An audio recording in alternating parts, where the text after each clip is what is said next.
Today we're diving into one of the most epic resources of all time created for bass players. This video is all about Dennis Whittaker's incredibly useful exercises for double bass and how it will change your practicing forever.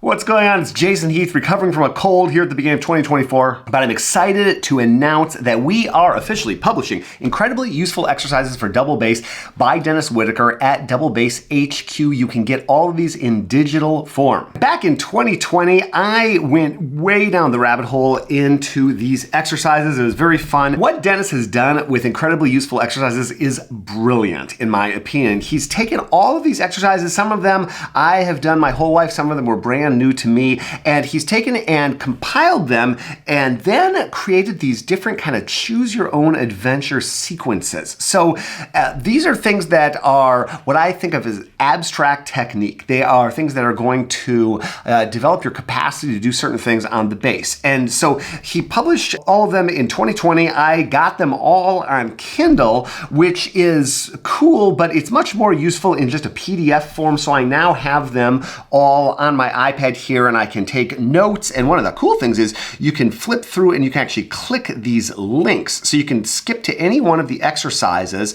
And then also, once you get there, you can go back to the table of contents, or Dennis has filmed videos on pretty much everything in here. So you can just click like medium spiccato and you can open it in YouTube and you can watch that video. Let's craft our bounce. I'll jump the trampoline in every part of the bow to feel the bounce and settle near the balance point, which is where the medium spiccato takes place.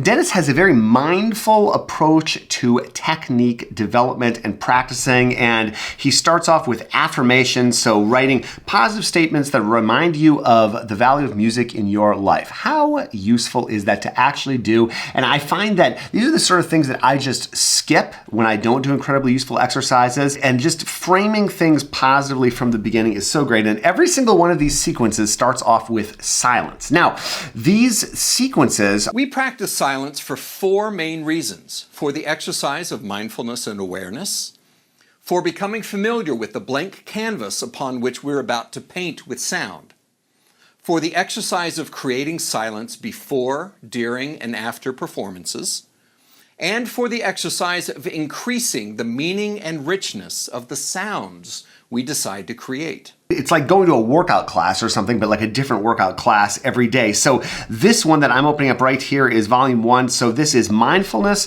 awareness, and control. These are workouts tailored to develop these skills. And then the other 16, or the other 15 rather, volumes cover some other skills. So you will do some of the same exercises, but in different sequences, and it's all about what you want to develop. Do you want to develop upper left hand speed? Great, there's a sequence for that. Do you want to develop certain bow strokes or just endurance or that kind of thing? There's a sequence for that. And I really went down the rabbit hole with these exercises in 2020. I took all 16 of these volumes and I recorded myself playing through every single exercise with a GoPro strapped to my head. Yes, I had lots of time to do projects like that in 2020. So I will link up to a playlist if you want that kind of punishment. Go for it. There's a lot of Jason Heath playing incredibly useful exercises out there. The way Dennis has laid these out is very cool. He's got the information, the written out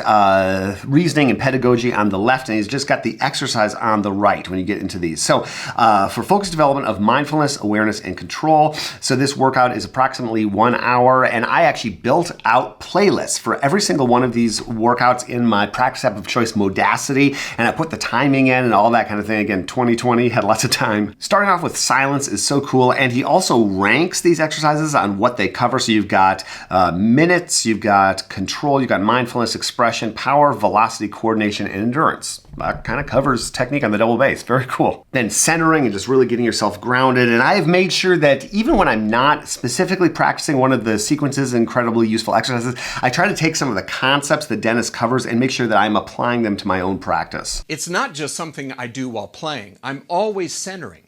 So when I pick up my bass, I don't feel like I have to develop a new thing for my body. It flows from daily life to playing, so I can rely on it to help me when I happen to have a bass and bow in my hands. The system allows me to pull my awareness through my body in a couple of seconds and reset my body to an optimum position quickly. It starts at my feet, goes straight up my body to my head, then from my shoulders out to my fingertips. Dennis is a treasure trove of information. There are all sorts of links to other resources. He's got some resources from Don Green linked up. So this is Winning on Stage. Don Green has wonderful books and videos, and he's been on my podcast and other podcasts, and just a great audition training, adversity training expert. So the blue link takes you back to the table of contents. You can always hop back there. And then the red link will open up the relevant exercise in YouTube. This great YouTube channel of Dennis's incredibly useful exercises. I have had a lot of fun watching these videos late at night and just kind of nerding out on all these things. So if you want to really understand these exercises, watch those videos, get into it. This channel is just such a wonderful resource. Even if you don't have these books, but having the books I find super useful for just sort of guiding myself through a very useful technique practice session. We play tonalizations for 3 reasons: for the development, awareness, and exercise of the most natural, beautiful, and resonant bowed tone possible, and for the exercise of finding your voice as a musician, and for the exercise of observing and reproducing the natural behavior of a vibrating string. Glowing tones is great for really getting that ringing bell concept on the bass, and I've actually taken this and applied it to master classes or technique classes that I've done at various bass camps the last few years. Consider the molecules in the wood as grains of sand on a plate. When the string vibrates the wood, it's like shaking the plate gently. The molecules shift and move around to their optimal point.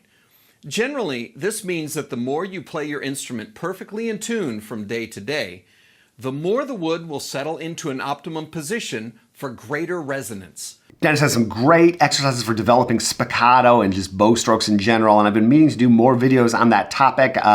If you want to hear more on that, leave a comment below, but also check out these YouTube videos. They're awesome from Dennis. Breathing scales and thinking about how breathing can influence your bass playing. Very cool. And string crossing curves, this is a really cool concept, and I talked with Andy Moritz about this for his wonderful book, Scale Skills, which I will make sure to link up. I reference that book in just about every video, but both Texas teachers, Andy and Dennis, they have a lot of commonalities to their approach to the bass, which I consider to be a very informed and healthy approach, but we're a very different approach too, so these are 2 wonderful resources. Diving into a later volume, we've got Volume 9, Upper Octave Fingerboard Mastery Part 2. These are very extensive, comprehensive. So in this, we're getting into things, the power, the velocity, the endurance, that kind of thing. So if we get into bumblebees, I love these exercises. And he always credits where he got the exercise from when possible. And Dennis and I have quite a shared background of bass teachers, and it's just really fun to,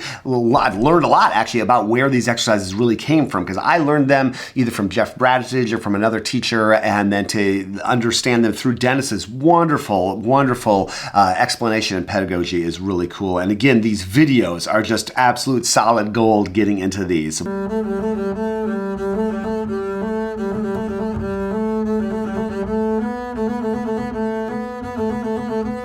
Trills, odd trills, oh my goodness, 4th position expander, and digging into work that David Allen Moore explores. 6th, and one of the lines that I quote so often that I got from Dennis is make the strings go fat. I think that's a wonderful thing to think about when you're just trying to get the bow to move the string and get maximum resonance. Just looking at that string and just seeing how wide you can make the oscillation. That's a great way to think about tone, in my opinion. I got that directly from Dennis. Vomits, wonderful shifting drills. I just did a video on that for the channel. I will link up to that here, but Dennis's explanation is certainly as good as mine, probably way better, and part 1 and part 2, so lots of information in terms of videos about vomits. And I love that Dennis ends this technique session with silence. I, when possible, practice my technique. I kind of have a session, maybe 45 minutes to an hour of technique, and then whatever I need for repertoire that I'm working on. And I find that super helpful. The technique is definitely the musical equivalent of going to the gym and trying to stretch my abilities, and as fitness is a progression, so is fitness on the double bass or any musical instrument, in my opinion. And there's no better way to think about really shining and sharpening and honing and keeping the blade sharp on your double bass skills. Incredibly useful exercises for double bass. I love it to death.